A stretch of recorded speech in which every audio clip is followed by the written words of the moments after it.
Well, welcome back to my studio. Today I want to show you how to get your initial sketch of the duckling in, and this is a sketch that we're going to be doing for the 2-day workshop in watercolor pencil and colored pencil both. This is going to be really a fun workshop to look at these two mediums. They're both really fun mediums to work with. And I'm providing you with a picture of this duckling here. I took this picture at the Botanic Gardens. And initially when I sent this out, I had some people say to me, oh my gosh, it's so complex, it's going to scare anybody who's a newbie away. I hope it does not. My goal for you in this class is not to have you make a drawing of a duckling here that is frame ready. What I care more about is that you get to try out some different techniques with these two mediums and actually get to apply them to a piece so you can see what they look like when they start to go on a piece. In the end, I want you to play with the medium and really enjoy it rather than worrying about making it look perfect. So get this sketch down, and we're just going to have fun in the class. Now, when you initially put this sketch down, I know it comes off like it's very complex. There's a lot of water reflection in here, and that's what makes it feel like, oh my gosh, do I have to draw all these little things that are happening in here? Well, the good news is initially you do not. In the first day, I would prefer that you draw the duckling and the lily pads and not have drawn in the water reflections here, because especially with colored pencil, but also with watercolor pencil, I tend to work from the center out so that I'm not smearing with my hand all the time. And if you have your lines drawn in here with graphite, with your drawing pencils, you are likely to have a lot of smear later on when you finally get around to doing the water. So don't worry about the water right now. Now I want to show you something that's going to make this feel a little bit easier for you, because really you're drawing the duckling and the lily pads to start out with, right? The water, we can make that as detailed as we want or not. If you choose that you don't want to put all those reflections in, you don't have to. Now I have a piece of Durlar here. It's kind of like acetate, just a clear piece of plastic. And you can see I've used it before for this very thing. The nice thing is you can use this a few times. And I'm going to get a Sharpie. I'm going to hope that it's one that isn't weak.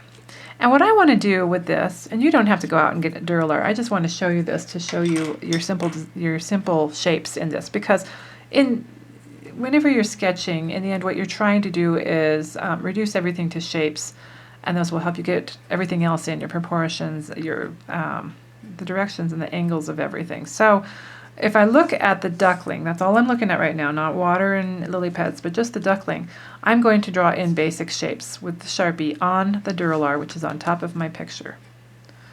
So I've got, oh, that is a really nice Sharpie. Okay. And they don't have to be perfect shapes either, so you just draw in shapes to see where they are. So I see an oval there, I see triangle there, I see, and you may see something different here, but you know, I see kind of like this would kind of be a cylinder really, but I'm going to make it into a square or a rectangle. Here is another oval, and this could be a rectangle, but I'm going to draw it as an oval. Okay, I just need to know that much right now. And like I said, you don't have to do this. This is just to give you an initial idea of what it is that you're actually drawing. Now, if you can draw this, then you're going to be fine, because this is ultimately what we are drawing. So let me grab my paper, and you know, we're working with two mediums, and we're going to be drawing this twice. We're going to be drawing it one time on the Bristol Board and one time on the watercolor paper, the Arches paper. So I just have a piece of sketch paper here just so that I can show you how to go about this. But don't be afraid to go ahead and put it down. Now, another thing to know is that you don't want to use a pencil that is too hard, and you don't want to use one that is too soft. Softer pencils will be darker, and I'm using a 2B here so that you'll be able to see my lines, because otherwise they may not transcend well. But if you're using an HB or a B, that's perfectly fine, and they won't smear as much for you. So what I ultimately want to do is start bringing this drawing over here. I'm not worrying about the whole duckling picture right now. I'm looking at the shapes. And when I do this, you know, I don't want to draw him like here, or you know, like here, right? I want to center him pretty good, because in this picture, he's pretty well centered, and I do want to get some lily pads in there, right? And for day one, I really would like for you to have the duckling and the lily pads in there. So I'm going to take the Sharpie one more time here, and I'm going to draw lines that kind of tell me the directions that things are angled. That's just going to help me one step further to understand. And you can do this with tracing paper too if you want to. As a matter of fact, because we're focusing really in the class on colored pencil and watercolor pencil, I am not adverse to people tracing the image if they prefer. That is okay.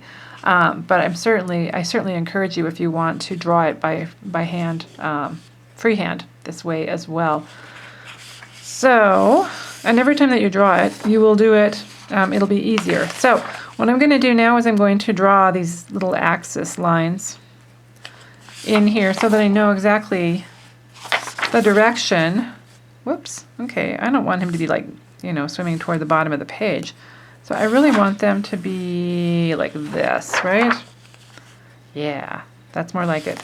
And this one here just gives me a little bit of a heads up on where things should go. It's going to be his body right here. And you'll notice I'm not drawing just one. I'm going to draw them darker. I don't want you to draw this dark on your paper, but I'm going to draw them darker so I can be sure that you're seeing them. You know, there's a triangle here. My triangle's really skinny here, but my hand's at the back of the pencil because I don't want to start doing this little thing that we all like to do where we draw the little tiny lines. No, don't do that. Your proportions suffer when you do that. So, yeah, don't do that. Now, I'm confusing myself because I have that other axis line in there. Let me get rid of that before I continue to watch it. And okay, much better. And then, yeah, this line is not quite right either. I'm going to take that out so that I'm not really confusing myself. Try not to brush off all this stuff with your hand like I just did, because it will smear. Got dogs and cats in here, so you're hearing a dog tail wagging. Okay. Oh, not bad, right? And then over here I have a head, and yep, that's not wrong. And over here I have a beak.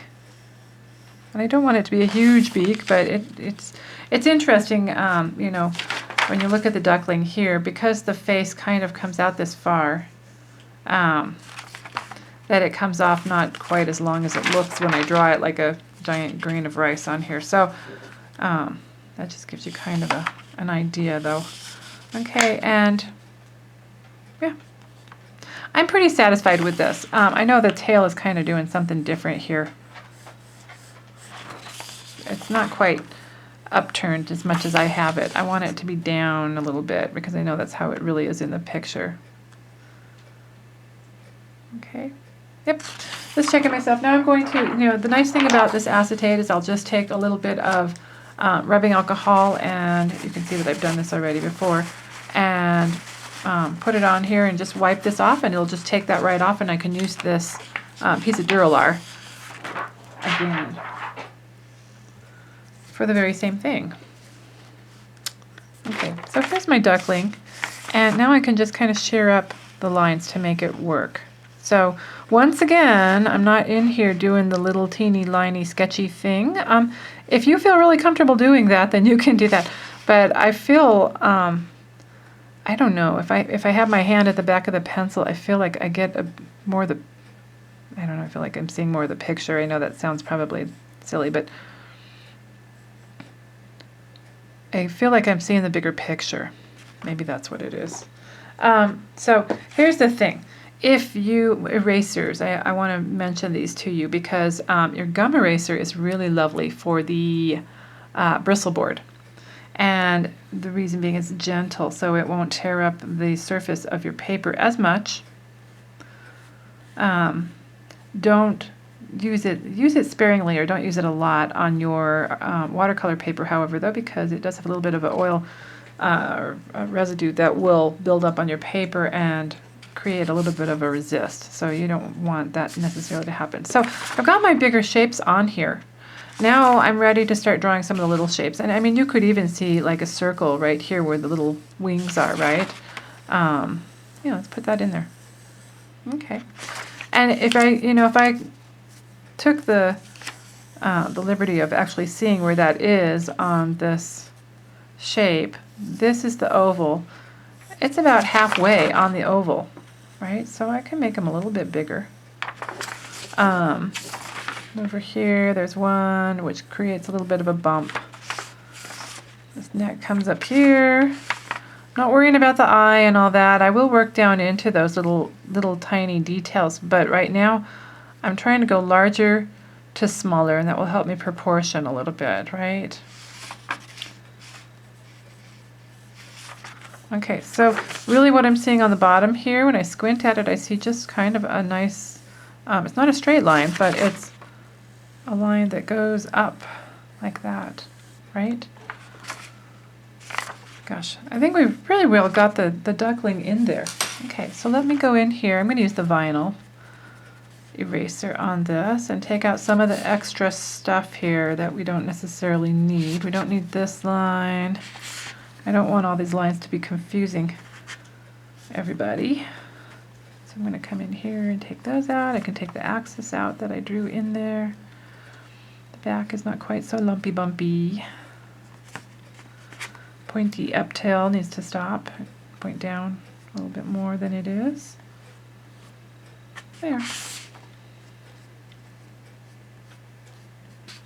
Okay, and instead of using my hand to wipe off those crumbs, a brush so I don't just make a big smear. Nice. Okay.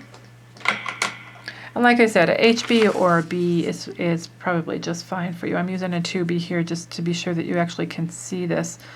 Figuring out where the eye goes, I probably shouldn't just come in here and stick a dot right in the center, because as you can see, that did not go where the eye is on this duck. So if I'm over here, it's nice if you have a printout where you can draw on it and you're not worried about it. I draw on it and then I erase it if I need to, or print another one. But so here's my oval and here's the halfway mark. Okay, so if I had a halfway mark, the eye would be over here, right? I mean, I can do the same thing going this way. I can say the halfway mark and it's like underneath. So it could be a little bit lower even, right? And then there's this little stripe on the face. And we can worry about those shapes even more as we're putting in the colored pencil. To have the basic line for it is kind of nice. You don't have to think too hard, and I don't want there to be a lump at the top of his head, so I'm going to bring that down. As I refine it, my hand will get a little closer to the tip of the pencil as I start drawing some of the more refined detail of this bird, and take that line out of there that crosses on his head there to try and figure out where the eye belongs. Okay. There we go. And that little hole on the nose. Way down here. If you don't get them in the exact spot, I'm not really that concerned that you have an absolute exact copy of the duckling here. Okay, so look at the slope of this right here. If I draw it in, you'll see over here I don't have that, so that's what I want to create. And like I said, I'm drawing this much darker than you probably will on your piece. You're not going to want to have it quite that dark. Okay. All right. So there he is. I'm pretty happy with that. I'm not unsatisfied. We'll take out some of this line here. Now, when you start working with your colored pencil especially, you're not going to want all these little lines that are in there, all these graphite lines to mix with your wax-based pencils, colored pencils. So the best thing you can do is come through and now I'm using one of these gym erasers like we used when we were in school. years ago. And the reason I'm doing that is if I use my vinyl, sometimes, it's not going to do it so much today, but sometimes, there you go, it smears, and I don't want all these smears on there. This crumbly kind is actually pretty good for going through here. Now the reason I'm doing this is because I don't want cartoon lines around my duckling, and my duckling is not completely dark. If it was a blackbird or something that was really dark, I might not worry so much because those will just blend in, you'll never see them. But yeah, the thing that happens with colored pencil and graphite is that they blend together and it makes kind of a muddy, kind of dreary, dirty look, so we don't want that. Okay, so there, now you can see it's kind of like a dotted line. Okay, how about these lily pads? There's just some more ovals here, right? And I don't really care whether you have them in the exact spots. Try to get them kind of to size because I have some opportunities to do some fun texture things with that. Oh, I hear that we're having a little disagreement between cat and dog.